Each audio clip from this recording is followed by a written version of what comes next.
Super lamig na nga ngayon dito sa Saudi Arabia, kaya naman napakasarap sumipsip. Hoy! Hindi ganun. Ay napakasarap nga naman talaga magluto ng mga putahing may mga sabaway mga charat. So naisipan ko magluto for today's ng sinabawan. Ngunit na ako'y makauwi na ay may piglang pag-anyaya ang aking basic. Kakain daw kami ng steak. Yes! Abay nak ng tutsa, tatanggihan ba natin yan kung steak ba naman ang kakainin? Paniban muna natin ang pagluluto ng soup. Kaya naman sa kasagsagan ng 6 degree na dito ng kalamigan dito sa Al-Kapji. Ano daw sa Al-Kapji?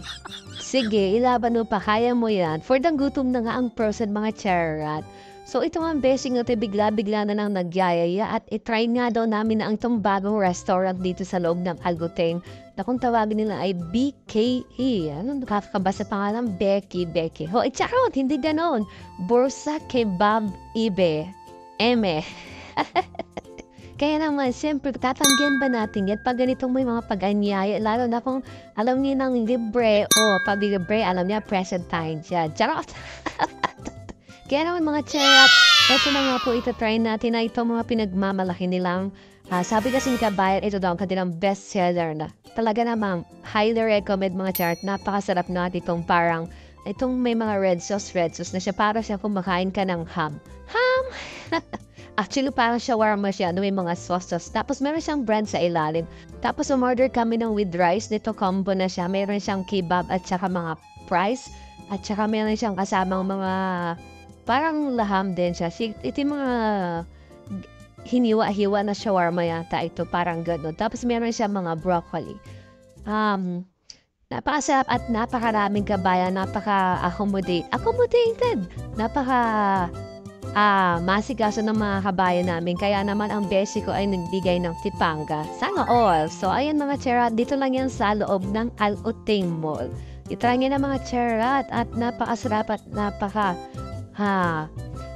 tama na yung presyo, talagang abot kaya. Charot, tapos nagkape na kami at yun lang kaganapan namin kagabi, kasagsagan ng lamig. At muli, ito ang kaganapan ni Yam, ang charat ng Al-Kapji hanggang sa muli na nagiiwan sa inyo ng kasabihang, pag kaya ng iba, pues ipagawa mo sa kanila. Hindi ganun, mga charat, hanggat.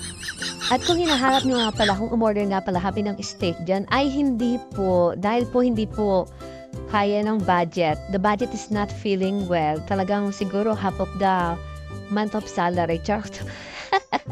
Ganun talaga ang atake ng steak. Siyempre, alam din naman pag steak is super mahal. Bilis mapapahigop ka talaga ng tsaa. Buti na lang mayroon silang pa-free tsaa sa presyo ng kanilang steak.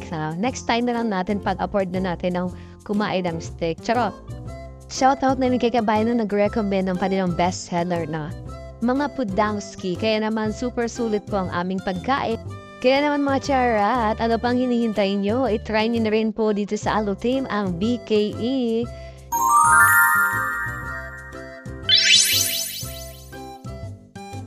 Wow!